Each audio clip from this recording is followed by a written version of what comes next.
मम प्राण तारे। थे पूज्य साधु गण से बुध मुख्य न्यारे। शास्त्रानुसार चलते मुझको चलाते।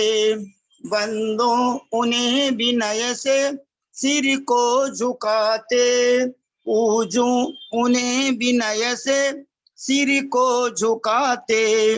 बंदो उन्हें विनय से सिर को झुकाते। अनंत आनंद सिद्ध भगवान की, अनंत भगवान की, तीर्थंकर भगवंतों की जय। आचार्य उपाध्याय साधु प्रमेष्टि भगवंतों की जय। द्वादश जिनवाणी माता की जय। नव देवताओं की जय। समस्त कृत्रिम चैत्य चैत्यालयों की जय।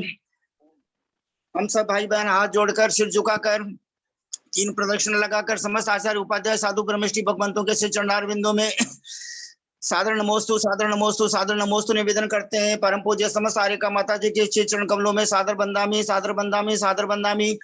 परम पूज्य एलक जी महाराज, चुल्लक जी महाराज, चुल्लिका जी माता जी के श्री चरण कमलों में सादर इच्छामी सादर इच्छामी सादर इच्छामी। समस्त भैया जी, समस्त दीदी जी के श्री चरणारविंदों में सादर वंदना सादर वंदना सादर वंदना। उदासीन आश्रम श्री पार्षनाथ में विराजमान ब्रह्मचारी भैया जी श्रीमान पंकज जी जैन के श्री चरणारविंदों में सादर वंदना सादर वंदना सादर वंदना। परम पूज्य आचार्य कल्प 108 श्री श्रुत सागर जी मुनि महाराज की जय। परम पूज्य मुनिवर 108 श्री अंतरात्मा सागर जी महाराज की जय। परम पूज्य मुनिवर 108 श्री शुद्धात्मा का अनुभव करने वाले अप्रमत्त गुणसानवर्ती शुभोपयोगी शुद्धोपयोगी परम पूज्य मुनिवर 108 श्री सहिष्णु सागर जी महाराज की जय। परम पूज्य मुनिवर 108 श्री ज्ञानी ध्यानी तपस्वी सिद्धांत वेता व अवृत्यशील मुनिवर श्री प्रभव सागर जी महाराज की जय। हम सब भाई बहन हाथ जोड़कर सिर झुकाकर हमारे परमादरणीय ब्रह्मचारी भैया जी श्रीमान केसी जैन साहब सीए के चरणारविंदों में हम सब भाई बहन सादर चरण पर सादर प्रणाम सादर पावाडोक सादर वंदना निवेदन करते हुए उनसे विनम्र प्रार्थना करते हैं कि आप हमें मंगलाचरण सुनाने की कृपा करें, श्रुत भक्ति आचार्य भक्ति जो सुनाने की कृपा करें। मैं एक दो आवश्यक शुभ सूचनाएं देना चाहता हूं। परम आदरणीय ललिता बहन जी साहब जो इतनी मेहनत से हमको पढ़ा रहे हैं, वो नंबर पैराग्राफ नंबर 34 से चालू हुआ है सत संख्या में, सत प्ररूपणा में, और अभी 85 चल रहा है स्पर्शन प्ररूपणा में। इसलिए इस ग्रुप में जो भी भाई बहन मेहनती हैं और जिनका माइंड बहुत मतलब इंटेलिजेंट है, ब्रिलियंट है, तो उनसे मैं विनम्र प्रार्थना करता हूं कि प्रत्येक पॉइंट के प्रश्नोत्तर लिखने की कृपा करें प्लीज, क्योंकि ये विषय बार बार सुनने को मिलेगा नहीं, समझ में आता नहीं जल्दी से और याद रहता नहीं। या कहीं डायरेक्ट लिखा हुआ नहीं है कि जैसे वो स्वयंभू रमण समुद्र के तिर्यंश को वहां जन्म करा और वहां, इसलिए जो प्रत्येक वर्ड बोला जाता है अलग अलग प्ररूपणा की अलग अलग पुस्तकें भविष्य काल में छपेगी। सत प्ररूपणा की अलग, संख्या प्ररूपणा की अलग, प्रश्नोत्तरी के नाम से। तो इस अध्याय के इस सूत्र का अपने को पूरा अर्थ सबको समझ में आ जाएगा। इसलिए मैं कुसुम बहन जी छाबड़ा साहब, निर्मला जी कासलीवाल साहब और जो भी हमारे सुनीता जी दिल्ली वाले और इसके अलावा जो भी भाई बहन इसमें मेहनत कर रहे हैं, प्लीज मैं उनसे रिक्वेस्ट करता हूं हाथ जोड़कर प्रत्येक पॉइंट के प्रश्नोत्तर तैयार करने की कृपा करें। जो सातों स्थान बताए हैं, स्वस्थान इत्यादि, क्योंकि ये विषय जीवन में पहली बार सुनने को मिल रहा है, समझने को मिल रहा है। ये भविष्य काल में छपेगा। छपेगा कब? जब उसकी काल लब्धि आएगी तब। जैसे अभी जो है पंचपरावर्तन की काल लब्धि छपने की नहीं आई है, श्रुत पंचमी से लेके अभी कल पंचमी हो जाएगी, 2 महीने हो गए, लेकिन जब अभी काल लब्धि अपनी नहीं आई। अगर अपनी काल लब्धि आई होती तो हम मोक्ष चले गए होते। अब आप कहोगे कि काल लब्धि कुछ चीज नहीं है हमारे हाथ का, हमने सही पुरुषार्थ नहीं किया। We did not try in right way. हमने पुरुषार्थ तो किया बल्कि रॉन्ग वे में किया, उसको पुरुषार्थ कहते ही नहीं है। इसलिए मैं इस विषय, ये मेरे पॉइंट माइंड में आया है। प्लीज कुसुम बहन जी छाबड़ा साहब, ये आपकी जिम्मेदारी रहेगी कि आप प्रत्येक पॉइंट के 10, 12, 15, 2, 4, 5 जितने प्रश्न बनते हैं, जितने हमको आदरणीय ललिता बहन जी साहब ने समझाए हैं, जो कि हमारी गुरु माँ है, जिनवाणी माता के रहस्य को समझाने वाले हैं, प्लीज मैं रिक्वेस्ट करता हूं कि इस विषय को पूरा तैयार करें, आज से लिखना प्रारंभ करें। और परम आदरणीय ब्रह्मचारी भैया जी श्रीमान केसी जैन साहब सीए, जो अपने को गोमटसार कर्मकांड की गाथा का एक एक शब्द पुनः पुनः समझाते हैं, उस पर भी प्रश्नोत्तरी लिखने की कृपा करें प्लीज। भले 800, 900, 1000 गाथा है, पर एक गाथा के भले 2, 4, 5, 8, 10 जितने प्रश्न बनते हैं उनको बनाने की कृपा करें। अब हम सब भाई बहन परम आदरणीय भैया जी साहब से विनम्र प्रार्थना करते हैं कि आप अपनी मंगल वाणी प्रारंभ करने की कृपा करें, प्लीज। जय गुरु पंडित जी। मैं इसका दीदी की रिकॉर्डिंग सारा लिखने का प्रयास कर रही हूँ। मैंने एक प्ररूपना तो पूरी लिख ली वर्ड टू वर्ड, ताकि दीदी की वाचना जो है इस ग्रंथ के ऊपर वो हो जाए पूरी। बहुत बहुत धन्यवाद सुनीता बहन जी आपको। और कल हेमा बहन जी, हेमा जी बढ़जात्या बाहर सोई के हैं, कलकत्ता में रहते हैं, काकुड़गाछी में, उन्होंने मेरे को जो है आपकी सारी वो मंगाई थी। अभी तक जो आपने वो सारा पढ़ा है सब प्ररूपणाओं का वर्णन, तो मैंने उनको ऑडियो को उन लोगों को सारे भेज दिए हैं। और भी जो भाई बहन इंटरेस्टेड हो इन विषयों को समझने के लिए प्लीज संपर्क करें, सुनीता बहन जी संपर्क करें अथवा मेरे से संपर्क करें और अवश्य सुने इस विषय को, 2 बार 4 बार दिन में सुने प्लीज। हम सब भैया जी साहब से विनम्र प्रार्थना करते हैं कि मंगलाचरण प्रारंभ करने की कृपा करें, प्लीज। पौर्वाणिक स्वाध्याय प्रतिष्ठायां पूर्वाचार्यानुक्रमेण सकल कर्म शार्थम भाव पूजा वंदना श्रेय समितम श्री शुद्ध भक्ति कायोत्सर्गम करोमि।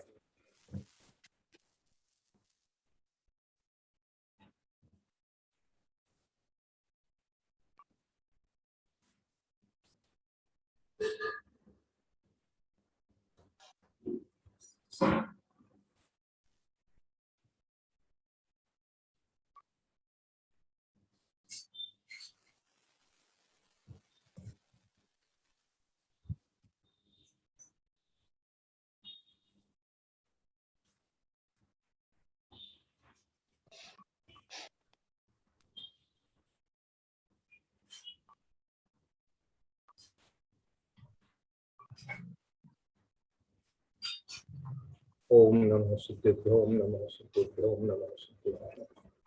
ओकारं बिंदु संयुक्तं नित्यं ध्यायन्ति योगिनः कामदं मोक्षदं चैव ओंकाराय नमो नमः। अविरल शब्द घनोग प्रक्षालित सकल भूतल कलंका मुनि विरूपा सिद्धीर्था सरस्वती हरतुनो दुरितम् अज्ञानतिमिरान्धानां ज्ञानाञ्जन शलाकया चक्षुरुन्मीलितं येन तस्मै श्री गुरुवे नमः। श्री परम गुरुवे नमः। परम्पराचार्य श्री गुरुभ्यो नमः। सकल कलुष्मिन् वंशकं श्रेषां परिवर्तकं धर्म संबंधकं भव्य जी मन प्रतिबोधकारकं पुण्य प्रकाशकं पापनाशनम् इदं शास्त्रम श्री गोमटसार कर्म कांड नाम देव अच्छे मूल ग्रंथ करता है श्री सर्वज्ञ देवा तदुत्तर ग्रंथ करता है श्री गणधर देवा प्रति गणधर देवा तेषां वचनुसार मासाद्य आचार्य नेमि चंद्र सिद्धांत चतुर्थी देवेन विदितम मंगलम भगवान वीरो मंगलम गोधमो गणी मंगलम कुंद कुंदाद्यो जैन धर्मोस्तु मंगलम सर्व मंगल मांगल्यम सर्व कल्याण कारकम प्रधानम सर्वधर्माणां जैनम देवति शासनम सर्वे श्रोतारः सावधान तया शृण्वन्तु कोटि शतम द्वादशैव कोटि लक्षाणि शीतिस्त्रैधिकानि चैव पंचाशदष्टोत्तर सहस्र संख्या में तत्तम पंचपदम नमामि। अरहंत भासी अथम गणहर देवेहिं गंतियं सम्मम गणमाम भक्ति दुत्तो सुधनानंदो वैम शीर्षा इच्छा मंते शुद्ध भक्ति कौशलो कौश सालोचिम अंगो वंग पहने पौधे परियमी सत्पुवाणी ओग वग्गय चूलिया चेव सुतथे सुई धम्म कहानी शाणी कलम अत्यमी सुजमी बंदामी नमस्कामी दुख खो कमखो बोलाओ सुगई गमनम समामरणम गिरगुण संपत्ति को मतलब तत्पौर्वाणिक स्वाध्याय प्रतिष्ठायां पूर्वाचार्यानुक्रमेण सकल कर्म शार्थम भाव पूजा वंदना श्रेय समितम श्री आचार्य भक्ति कायोत्सर्गम करोमि।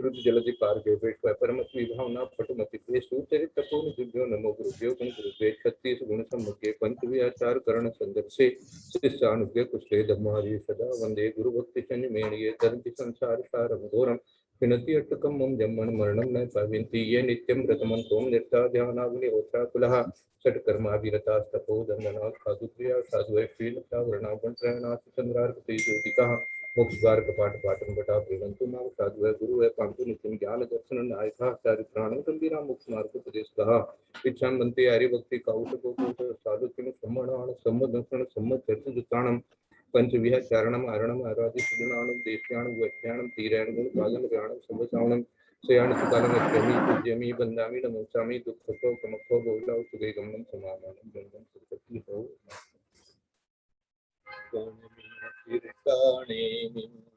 गुणिरयण विभूषणं महावीरं समत्तरण निलयं पैड़ी सम्मुखितणं गोत्रम। बोले देवादिदेव नेमिनाथ भगवान की जय। बोले शासन नायक महावीर भगवान की जय। बोलिए आचार्य कुंद कुंद स्वामी महाराज की जय। बोले आचार्य नेमिचंद्र सिद्धांत चक्रवर्ती गुरुदेव की जय। बोले आचार्य गुरुवर विद्यासागर महाराज की जय। बोले आचार्य गुरुवर वर्धमान सागर महाराज की जय। बोले आरिका आदिमती माता जी की जय। सरस्वती नमस्तुभ्यं वरदे कामरूपिणी विद्यारंभं करिष्यामि सिद्धिर्भवतु मे सदा। बोले द्वादशां जनवाणी माता की जय। हम सभी भाई बहन अनंतानुबंधी क्रोध मान माया लोभ को छोड़कर और संभव हो तो अप्रत्याख्यानावर्णी क्रोध मान माया लोभ को छोड़कर हमारे इस ग्रुप में जो भी हमारे संरक्षक महोदय हैं, हमारे बुजुर्ग महोदय हैं, मेरे पूज्य काका जी रतनलाल जी टोंगिया साहब, काके जी साहब और हमारे बाबूजी पारसमल जी पाटनी साहब, बाबूजी शंभूलाल जी जैन बेंगलोर निवासी, बाबूजी श्री नेमीचंद जी साहब जैन जयपुर निवासी, आदरणीय उमराव देवी जी अम्मा जी, आदरणीय उषा देवी जी अम्मा जी, सब जितने भी बुजुर्ग हैं उन सबको हम बड़े विनय पूर्वक सादर पर सादर पावड़ों सादर प्रणाम सादर जय जिनेन्द्र निवेदन करते हैं। और अब सब भाई बहन अपने श्री मुखारविंद से अवश्य बोलेंगे। अनंतानुबंधी मान का खंडन हो गया इंद्रभूति के मानस स्तंभ में वहां समोषण में जाते ही मानस स्तंभ देखते ही, तो रोजाना विनय प्रकट करने से अपने सम्यक दर्शन की विशुद्धि बढ़ती है। सब बोलिए प्लीज। परम आदरणीय भैया जी के श्री चरणारविंदों में सादर वंदना सादर वंदना सादर वंदना पंडित जी को जय प्रणाम, जिनेन्द्र, सब जय लोगों को पावा भोग, सभी को जय जिनेन्द्र, बड़ा को प्रणाम। सबके लिए मंगल आशीर्वाद है जी। हाँ, सबके लिए पापम क्षयतु दर्शन विशुद्धिर्भवतु कायक सम्यक्तु भवतु धर्म वृद्धिर्भवतु आनंद भवतु। प्रसन्न चित्त होकर के और अपने चित्त को एकाग्र करके और गोमटसार कर्मकांड का स्वाध्याय कर रहे हैं।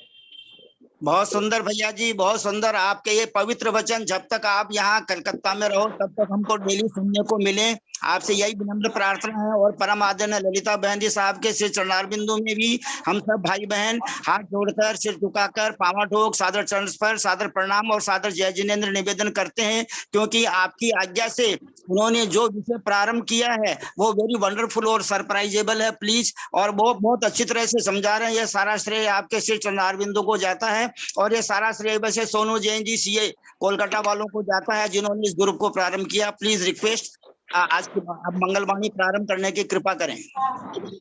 भाई साहब वंदना वंदना वंदना। भाई साहब एक चीज शुरू में कहना चाहती हूँ, बीच में डिस्टर्ब नहीं हो, आपकी आज्ञा लेकर के। हम लोग एक दिन चर्चा किए थे भाई साहब, आप मैं और कोई जयपुर के भी थे, और एक दिन आपके पीछे से भी ये चर्चा आई थी ग्रुप में, अपने इसी ग्रुप में, कि वो जो लगभग 80 जो द्रव्य परमाणु मिल रहा है मिथ्यात्व को, उसमें से सम्यक को कितना मिलता है, सम्यक मिथ्यात्व को कितना मिलता है, मिथ्यात्व प्रकृति को कितना मिलता है। तो इस यहाँ के सेंटेंस को समझते हुए मैंने कहा था कि 60 15 5 होना चाहिए, लेकिन आप उस दिन एक आपका मंतव्य था 55 20 5 का, तो मेरे उसी दिन से कुछ कुछ मन में हो रहा था। मैं यहाँ ग्रुप में बोली भी थी कि भाई ये दो बातें यहाँ निकल रही है, किसी विद्वान से पूछेंगे। मैंने परम पूज्य आचार्य श्री परम पूज्य मुनि श्री अपूर्व सागर जी को लिख के भेजा, उनका लिखित में उत्तर आया, वो मैं आपको पोस्ट कर दूंगी। उन्होंने कहा है 60 15 5 होगा, यानी जो सम्यक मिथ्यात्व को द्रव्य मिल रहा है उसमें असंख्याक का भाग 4 से दिए 5 आया, वो सम्यक मिथ्यात्व प्रकृति के द्रव्य में से ही सम्यक प्रकृति को मिलेगा। यानी टोटल 80 में से 80 परमाणु में से 60 मिथ्यात्व के होंगे, 15 सम्यक मिथ्यात्व के होंगे और 5 सम्यक्त्व को होंगे। ये हमें प्रमाणिक उत्तर मिल गया है। मेरे आप उस दिन बोलने से मेरे भी दिमाग में कहीं हो रहा था, मैं गलत तो नहीं समझ रखी हूँ। गलत तो आपने सहर्ष स्वीकार कर लिया था, आपने कुछ नहीं कहा था ऐसा कि नहीं होना चाहिए, पर मेरे मन में कहीं शंका हो रही थी। तो ये हमको अब प्रमाणिक उत्तर मिल गया है मुनि श्री परम पूज्य अपूर्व सागर जी महाराज से। वंदना भाई साहब, यही बताना था। वंदना वंदना। तो शुरू में मैंने जैसा चिंतन किया था, मेरा जो भाव बन रहा था वही चीज निकली। फिर नहीं वो भाई साहब, आपने कहा था 55 20 5, वो नहीं बैठेगा भाई साहब। नहीं, वो मैंने तो कहा बाद था में, वो तो बाद में जो सज्जन आए थे उनके कारण से ऐसा हो गया। हाँ, तो हमको ये नहीं पता, उनके कारण से आपका हुआ ये था। मैंने चिंतन आने मैंने से मेरे मन मैंने में हुआ पूछने मैंने का। तो शुरू में 60 20 और 5 ही किया था। तो नहीं, आपको 60 20 5 कैसे होगा भाई साहब? 85 हो जा रहा है। 60 20 और नहीं, 5 बोले थे आप एक बार। 60 15, वो जो 20 में आपने भाई साहब 55 हाँ 20 60 5, 15 और 5, हाँ 60 15 और हाँ 5, 60 15 2 5 और 5 मैंने तो कहा 80 था हो। ये कि 60 15 5 होना चाहिए। सेंटेंस को पढ़ते हुए आपकी भावना कुछ वैसी हो रही थी, वो जयपुर वालों के चलते हो रही होगी। हाँ, तो अपने को निर्णायक उत्तर आ गया है, ये कहना चाह रहे हैं। चलिए अच्छी बात है। इसको पोस्ट कर दीजिएगा तो सबके लिए रिकॉर्ड में हाँ रहेगा। हाँ, बिल्कुल पोस्ट कर देंगे भाई साहब, आपको पोस्ट कर देंगे। गणमीय शीर्षाणेमिं गुणगण विभूषणं महावीरं समत्तरेण निलयं पैडिसमुत्थितनं वोक्षम्।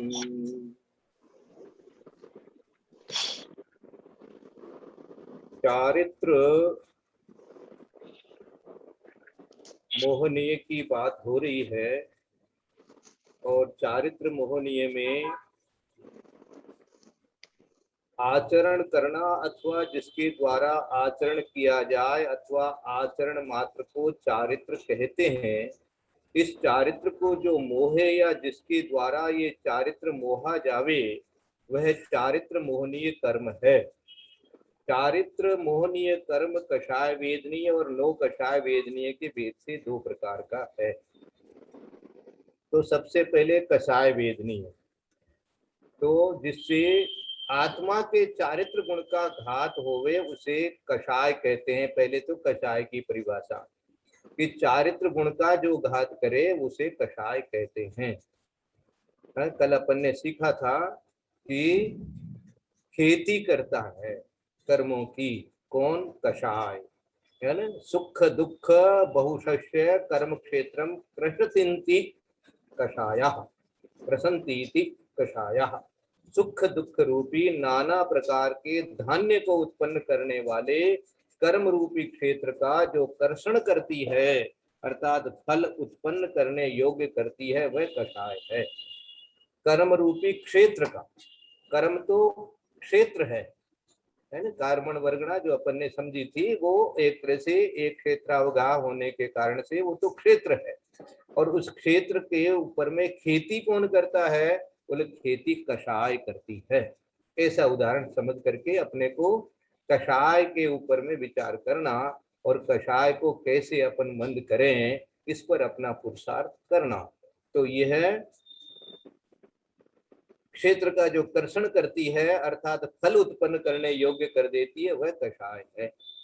तथा ईशत कषाय किसे कहते हैं? ईशत मानी किंचित, कषाय को नो कषाय कहते हैं। नोस कषाय, हमेशा कोई कंफ्यूजन मत करना, क्योंकि इनकी संख्या 9 है, इसलिए वो 9 जब लिखेंगे, संख्या वाला 9 लिखेंगे तो ऊपर में 2 मात्रा लगाएंगे 9, और जब नो कषाय लिखेंगे तो 1 मात्रा वाला 9 लिखेंगे, तो नो कषाय। नो कषाय माने न्यून कषाय, या नो कषाय माने ईशत कषाय या किंचित कषाय। ऐसा अपने को ज्ञान अच्छी तरह से रहना चाहिए। अब कषाय वेदनी के जो 16 वेद हैं वो नाम सबको याद है। अनंतानुबंधी, क्रोधमान, मायालोभ, अप्रत्याख्यान, वर्ण, क्रोधमान, मायालोभ, प्रत्याख्यान, वर्ण, क्रोधमान, मायालोभ, संज्वलन, क्रोधमान, मायालोभ। अब अनंतानुबंधी की क्या परिभाषा है? अनंत संसार का कारण होने से मिथ्यात्व अनंत है, उस मिथ्यात्व की जो चिर संगिनी अनुबंधिनी वह अनंतानुबंधी है। चिरसंगिनी कहिए चाहे से अनुबंधिनी कहिए। अनुबंधिनी मानी एक साथ रहेंगे। कौन एक साथ रहेंगे? अनंतानुबंधी और मिथ्या, है ना। ये खाली दूसरे गुण स्थान की बात छोड़ करके, और ये पहले गुण स्थान जब रहेगा तो नियम से ये साथ में रहेंगे ही रहेंगे। तो आपको यदि अनंतानुबंधी है तो विचार करिएगा कि भाई मिथ्यात्व है ही है। और इसमें आगे वो समझाएंगे कि अनंतानुबंधी का वासना काल कितना, अप्रत्याख्यान का वासना काल कितना, प्रत्याख्यान का वासना काल कितना, संज्वरण का वासना काल कितना। उसके माध्यम से अपने परिणामों में ये खोजते रहना कि कहीं अनंतानुबंधी तो नहीं है। और अनंतानुबंधी है तो नियम से मिथ्यात्व है। और मिथ्यात्व यदि है तो हम कितना भी जप तप करें तो वह भी कह दिया कोई काम का नहीं है मोक्ष मार्ग में। इस प्रकार से याद करके रखना और अनंतानुबंधी के माध्यम से अपने परिणामों में हमेशा खोज करते रहना। इसलिए जब कभी कोई विपदा आती है, संक्लेश होता है, या कोई संकट के कारण से परिणामों में विकलता आती है, तो गुरुओं के पास जाते हैं तो गुरुदेव एक ही उत्तर देते हैं, विशुद्धि बढ़ाओ। अर्थात तुम्हारी कषाय की जो मंदता थी वो मंदता वाली कषाय जो है वो कम हो गई है, मंदता कम हो गई है, इसलिए अब तुम जो है मंदता और करो, हैं, मंदता और करो। तो कहीं अनंतानुबंधी का तो उदय नहीं आ गया है, कहीं अनंतानुबंधी रूप से तो नहीं हो गया है परिणाम। तो अनंतानुबंधी रूप से यदि परिणाम हो जाएंगे तो नियम से आपके मिथ्यात्व का भी उदय माना जाएगा। इस प्रकार से ये मिथ्यात्व को और अनंतानुबंधी को हमेशा साथ रख करके विचार करना, और इसको इसीलिए अनुबंधिनी शब्द के साथ में अनंतानुबंधी शब्द का अर्थ समझ लेना।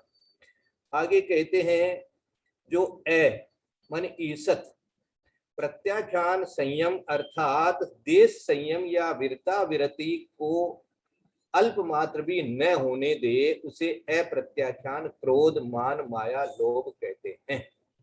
प्रत्याख्यान शब्द होता है त्याग के लिए बताया जाता है ना, त्याग करने के लिए प्रत्याख्यान। तो मानी त्याग कुछ भी नहीं करने देवे, त्याग कुछ भी नहीं करने देवे, व्रत कुछ भी नहीं देने देवे, और ये कहना चाहिए कि देश व्रत भी धारण नहीं करने देवे, अनुव्रत भी धारण नहीं करने देवे। नहीं करने देवे मानी क्या? अपने परिणामों में ऐसा भाव ही नहीं आवे। अब वो तो नहीं करने देवे, उस पर तो दोष देने से कुछ होना नहीं है, दोष तो अपने को ही कहना पड़ेगा, है ना, कि कर्म विचारे कौन भूल मेरी अधिकाई। तो अपने ही भूल से यदि अपने में व्रत नहीं हो रहे हैं, आत्मबल नहीं हो रहा है, वीर्य इतना कमजोर हो गया है, तो समझना कि अभी हमारे तो अप्रत्याख्याना वर्ण कषाय का विशेष उदय चल रहा है। तो उसको भी रोक सकते हैं। उसको कैसे रोक सकते हैं? उसको रोकने के लिए हमेशा अंदर में एक जिज्ञासा, एक उत्साह, एक भावना हमेशा बनाई रखनी कि मैं कब व्रत ले लूं, मैं कब व्रत ले लूं, कब मैं प्रतिमा ले लूं, कब मैं प्रतिमा वाला हो जाऊं, कब मैं प्रतिमा ले लूं, कब मैं जो है वो 12 व्रत कम से कम पालन करूं। इस प्रकार का जो भाव जो है, और उसके लिए जो साधन जुटाने होते हैं वो साधन जुटाने में तैयारी रखते हैं, है ना। जैसे उदाहरण के लिए बताएंगे कि मैंने बहुत पहले से कुएं के पानी का व्रत लिया। उस समय व्रत नहीं लिए थे, लेकिन ऐसे व्रत ले लिया कि मैं अब कुएं का ही पानी पीऊंगा, अब ये जो नल वगैरह का पानी नहीं पीऊंगा। तो उस समय कोई व्रत नहीं था, लेकिन वो व्रत की तैयारी करने के लिए इसी तरह से घर में कह दिया गया था कि भाई अब मैं किसी नौकर वोकर के हाथ का नहीं खाऊंगा, और मसाला वगैरह जो है वो आप लोग जो है वो सोच समझ करके बनाइएगा, पुराना नहीं चलेगा। इस प्रकार से तैयारी करी, तैयारी करके तो जब मौका मिला तो व्रत मिल गया। तो इस प्रकार से जिसको भाव अंदर में चलता रहता है, तो वो समझो कि आपके वो कषाय अप्रत्याख्यान रूप से जो कषाय चल रही थी, वो कषाय आपकी जा रही है, अब अप्रत्याख्यान रूप से नहीं हो रही है। इस प्रकार से विचार करना, उससे क्या होगा, अप्रत्याख्यान कषाय चली जाती है तो 15 दिन से ज्यादा आपके वासना काल नहीं रहता है किसी कषाय का भी, ये नियम है। और आशंका तो थोड़ी देर जगह होने लग जाती है, ऐसा आचार्य श्री उत्साह बढ़ाते हैं, गुण स्थान बदल जाएगा, ऐसा विचार करो। तो इस प्रकार से विचार करना, जो जहां भी है सम्यक दृष्टि जीव हैं, आप अपने को पंडित जी बहुत उत्साहित करते हैं सभी को, सभी स्वाध्याय वालों को, कि भैया सम्यक दर्शन अपना और अपने को पुष्ट करना है, तो अप्रत्याख्यान कषाय कैसे छूटे, इसके लिए भी अपने को पुरुषार्थ करना। तो ये अप्रत्याख्यान कषाय के लिए थोड़ा सा मैंने विशेष वर्णन भी आज किया। उसके बाद तीसरे नंबर में आती है प्रत्याख्यान कषाय सकल संयम को नहीं होने देती, है ना। ये जो है वो कपड़े नहीं खोलने देती, लंगोटी तो पहननी ही पड़ेगी, ऐसा भाव चलता रहता है।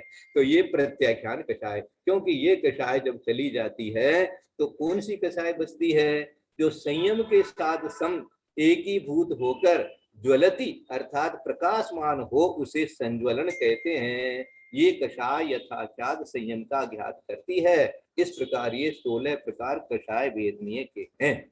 ये कषाय जो है जब तक रहती है तब तक आपको यथाचार चारित्र नहीं होने देगी। तो पंचम काल में ये कषाय तो रहेगी ही रहेगी। और इसका काल क्या है, इसका काल तो अंतर्मुहूर्त है, पानी की रेखा की तरह से है। इसलिए जब सकल संयम आ जाता है तो ये संयम के साथ सम एकीभूत होकर ज्वलती, मानी संयम भी रहेगा और ये कषाय भी रहेगी। ज्वलती मानी ये जलती है, अर्थात कषाय रहती है, मंद कषाय रूप से रहती है, संयम के साथ में भी रहती है ना। जैसे वहां दिया था कि मिथ्यात्व के साथ अनंतानुबंधी रहती है, वैसे ही यहाँ कहेंगे कि संयम के साथ, है ना, सम्यक दर्शन के साथ जिसका संयम होगा। संयम दर्शन ही नहीं है तब तो कोई बात ही नहीं है, वहां तो मिथ्यात्व हो जाएगा, अनंतानुबंधी हो जाएगी। लेकिन संयम हो और सम्यक दर्शन हो तो वहां पर आपके साथ में संज्वलन कषाय मात्र रहती है। बाकी 3 चौकड़ी, है ना, ऐसे शब्द भी प्रयोग करते हैं, 3 चौकड़ी नहीं होती। इसको चौकड़ी शब्द जब कभी कभी बोला जाता है तो आश्चर्य होता है, ये क्या बोल रहे हैं। कभी प्रवचन में ऐसे भाव, ऐसे शब्दावली आती है तो जो नहीं समझे हुए होते हैं उनको समझ पकड़ में नहीं आता ये क्या है, तो इनको चौकड़ी कहते हैं। ये अनंतानुबंधी एक चौकड़ी हो गई, अप्रत्याख्यान एक चौकड़ी हो गई, प्रत्याख्यान एक चौकड़ी हो गई, संज्वलन एक चौकड़ी हो गई, है ना। तो ये पहली चौकड़ी चली गई, दूसरी चली गई, तीसरी चली गई, इस प्रकार से जो है वर्णन चलता है आगे। तो इसको अपन अच्छी तरह से, जिनको समझ में आ गया हो तो वो इसको अपने दिमाग में फिट करके रखें, ताकि आगे जितना भी वर्णन चलेगा उसी प्रकार से आगे इसकी बात में आएगा।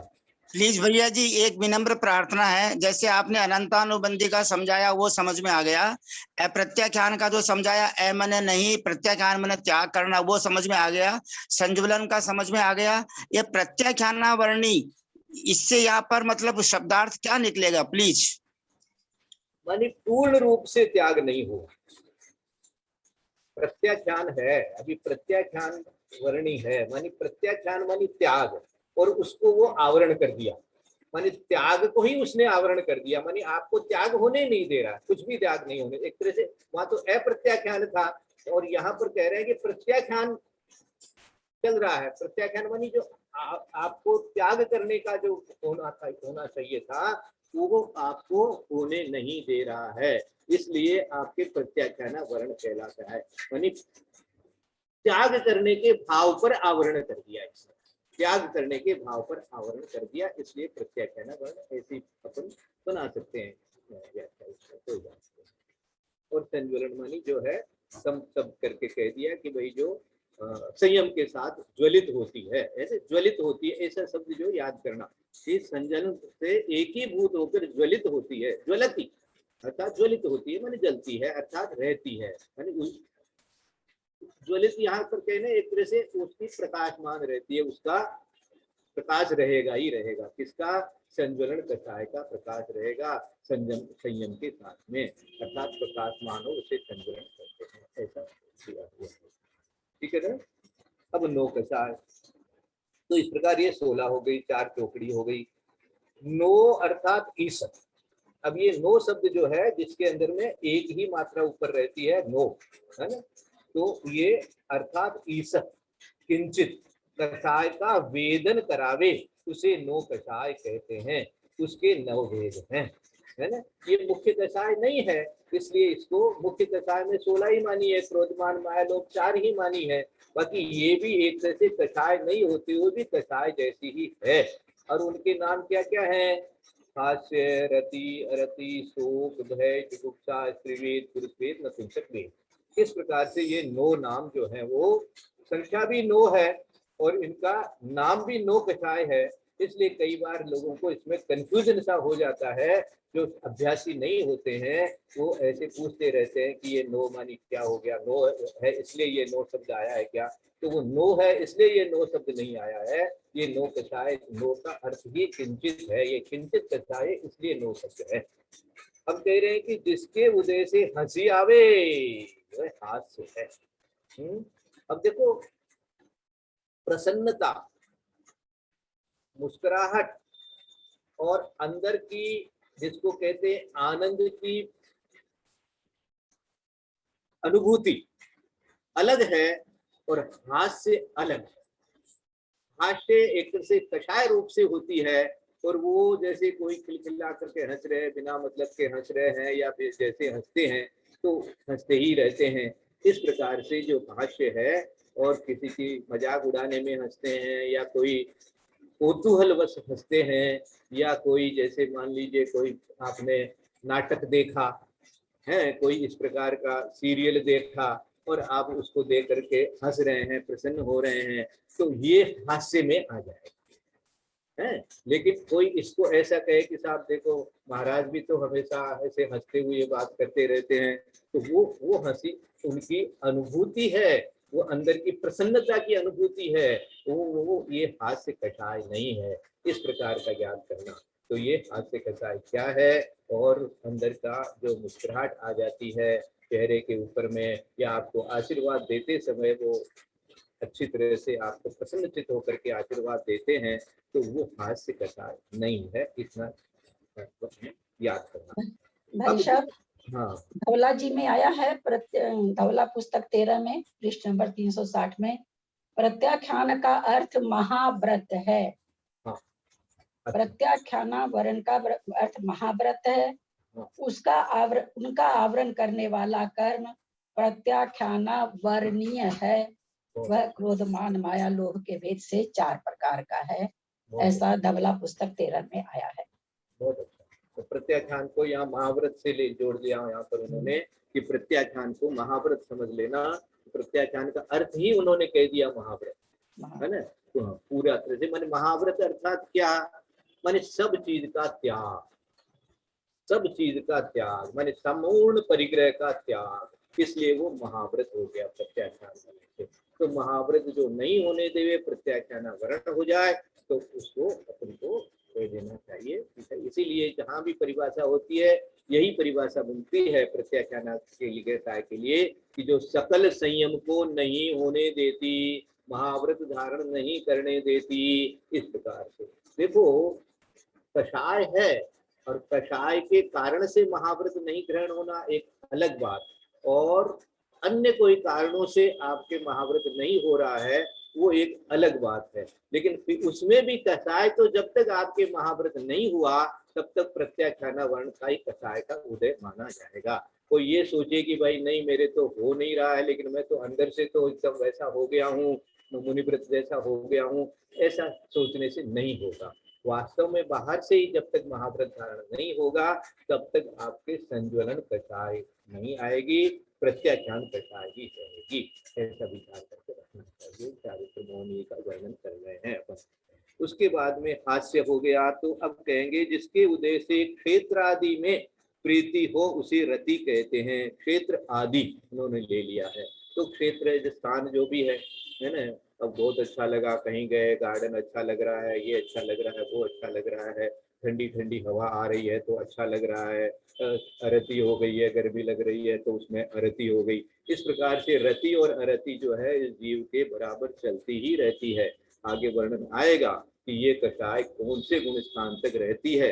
इसका जब वर्णन अपन समझेंगे तो अपने को समझ में आएगा कि ये रति अरतिपणा जो है कहाँ तक चलता रहता है जीव के। तो यह क्षेत्र आदि में पुरुष में भी ले लेना, किसी भी व्यक्ति आदि में भी ले, क्षेत्र आदि शब्द दे करके इन्होंने व्यक्ति भी दे दिया, या कोई स्थान तो है ही है, वस्तु भी ले लेना। किसी भी वस्तु को देख करके, क्षेत्र को देख करके या व्यक्ति को देख करके जो आपके अंदर में प्रीति होती है वो रति नाम कर्म है। जिसके उदय होने पर देश आदि में अप्रीति हो वह अरति कहलाती है। देखो नीचे कुछ और दिया है, रमने को रति कहते हैं अथवा जिसके द्वारा जीव विषयों में आसक्त होकर रमता है वह रति है। और जिन कर्म स्कंधों से द्रव्य क्षेत्र काल और भाव में जीव को अरुचि उत्पन्न हो जाती है वह अरति है ना। कहीं भी जा रहे हैं और नाक मुंह सिकोड़ने लग जाते हैं तो क्या है, वो अरति है। कोई देख करके और मन में विकल्प आ जाता है, अरे ये तो बहुत खराब काम हुआ, ये तो अच्छा नहीं हुआ, ये तो ये हुआ वो हुआ। तो इस प्रकार के जो भाव आए हैं ये सारा रति अरति ही भाव है। इसलिए आप देखोगे कि जो मुनिराज होते हैं वो बहुत इन सब मामलों में रिजर्व रहते हैं और रति अरति से बहुत दूर रहते हैं। इस प्रकार के विचार अपने को भी लाना और रति अरति में सावधान होने की कोशिश करना। जिसका उदय इष्ट वियोगज क्लेश उत्पन्न करे वह शोक है। ये शोक भी है, कोई भी चीज चली गई, अच्छी चीज चली गई तो उसमें अपने को शोक होता है ना। एक तरह से ये दुख ही है, तो जो शोक होता है तो ऐसा। अब देखो मैं आपको अभी एक उदाहरण और बताऊं। हमारे पंडित जी जो है रोज सहिष्णु सागर महाराज को याद करते हैं, उनकी जय भी बोलते हैं। उनको 7 प्रतिमा जब थी और वो 1-2 महीना आचार्य वर्धमान सागर महाराज के साथ भी थे, उसके बाद भाभी जी को मेरी भोजाई जी बोलते हैं हम लोग, तो उनको थोड़ा सा कैंसर का सा हिसाब किताब हो गया और फिर उनका शरीर शांत भी हो गया। तो हम लोग जब उनका वो क्रियाकर्म हो रहा था, अग्नि संस्कार चल रहा था, तो हम दोनों भाई एक साथ बैठे थे और मेरे आंखों में आंसू झर झर चल रहे थे। क्यों चल रहे थे वो तो मैं खुद सोच नहीं सकता, लेकिन भाई साहब बहुत सीरियस और गंभीर और धैर्य के साथ में अपना नमोकार मन ही मन शांत हो चुके।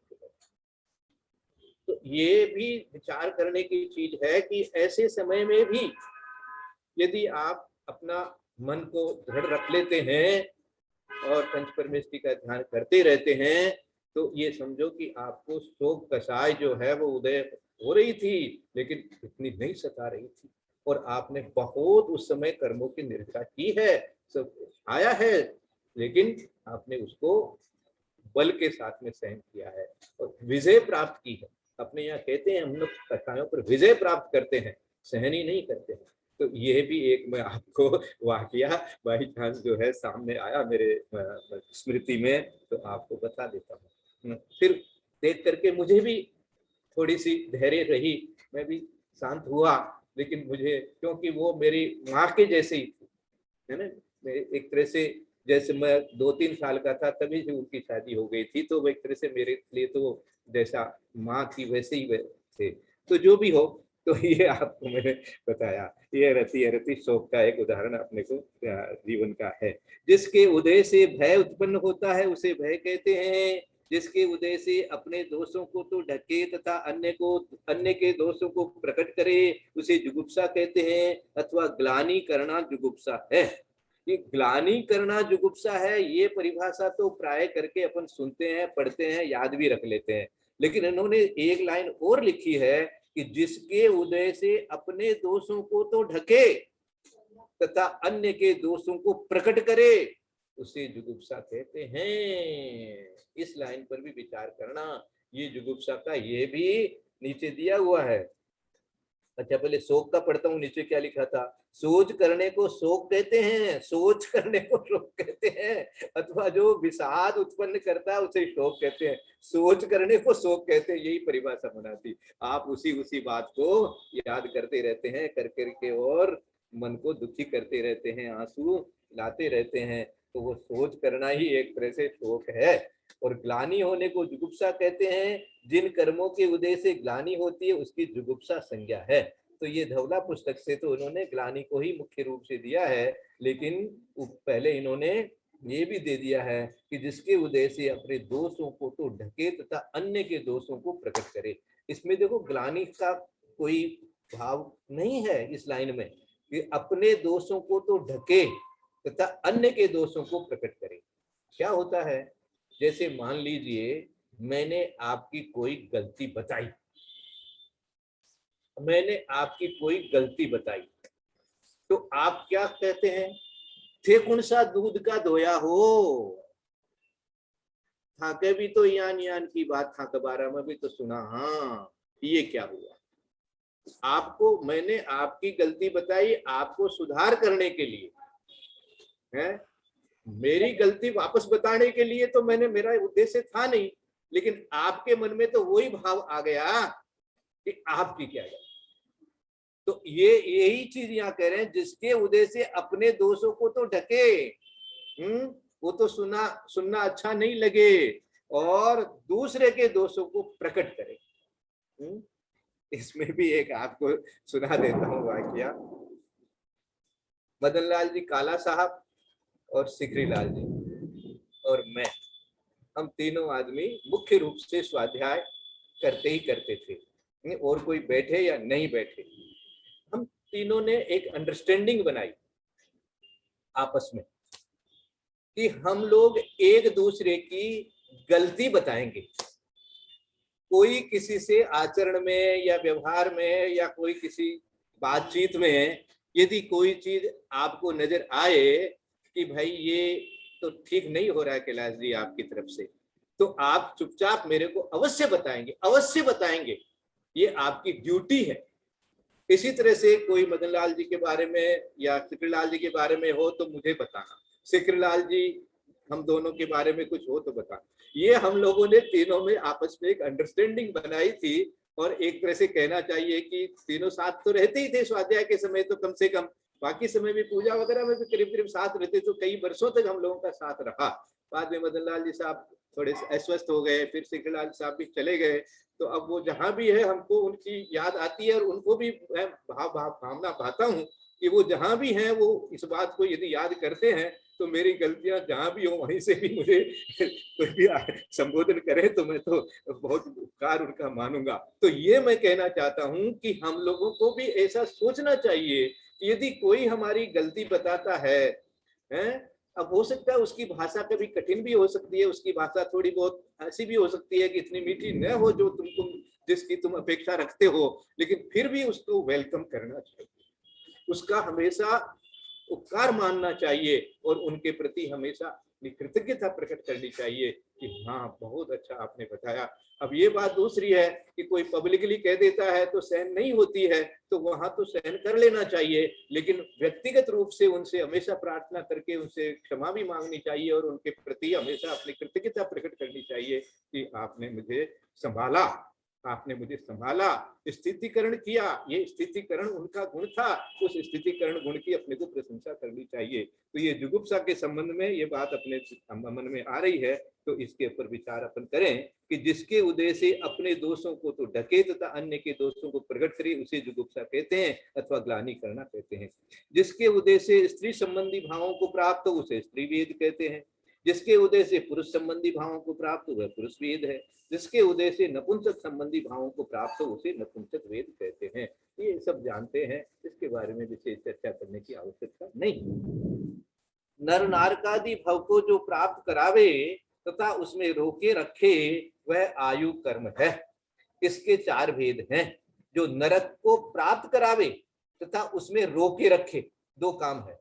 नरक को प्राप्त करावे, प्राप्त कराना भी आयु कर्म का काम है, है ना। गति कर्म का काम नहीं है, गति कर्म का काम अलग समझाएंगे, गति का क्या अर्थ होता है, लेकिन यहाँ पर जो उस गति में आपको जाना ही पड़ेगा, इसलिए वो प्राप्त कराए शब्द कह दिया, क्योंकि आयु कर्म ही जब तक आपके साथ रहता है तब तक आप संसार में रहना पड़ेगा आपको, और आयु कर्म जब नहीं होगा, मानी इसीलिए कहते हैं क्या, मरण का वो करो या जन्म का नाश करो। तो जन्म जिसका नहीं होवे तो समझो कि वो सिद्ध बनेगा, और नहीं तो जन्म हो रहा है, अर्थात आयु कर्म का आपके उदय आ रहा है। और आयु कर्म जो है वो समझा दिया जाएगा आगे, बद्ध आयु होती है और एक जो भोग रहे हैं वो आयु होती है। तो दो आयु एक साथ भी रह सकती है हमारे साथ में। इस समय जो आयु चल रही है वो हम भोग रहे हैं, और कोई नवीन आयु यदि बंध गई है तो उस आयु में अपने को जाना ही जाना है। इसलिए जो नरक को प्राप्त करावे तथा उसमें रोके रखे वह नरकायु, जो तिर्यंत योनि को प्राप्त करावे तथा उसमें रोके रखे उसे तिर्यंत आयु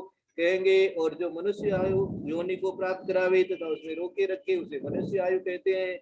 जो देव योनि को प्राप्त करावे और उसमें रोके रखे वह देव आयु है। इस प्रकार से आज का आप स्वाध्याय अपना यहाँ पर रोक रहे हैं, और थोड़ा थोड़ा धीरे धीरे चल रहे हैं, लेकिन कम से कम इनके साथ में जैसा जैसा अपन ने पढ़ रहे हैं वैसे वैसे अपने में अंदर वैसी विचारों में विशुद्धि आ रही हो, तो इस स्वाध्याय का लाभ सबको मिल रहा है और मिले, इसी भावना के साथ में यदर्थ मात्रा पदिवाके हीनम मया प्रमादादधिकिंचनोत्तम तन्निक्षमित्वा विदधातु देवी सरस्वती केवल गोदलब्धि बोधि समाधि परिणाम शुद्धि स्वात्मोपलब्धि शिवशोक सिद्धि चिंतामणिं चिंतितवसुदाने स्वां वन्दे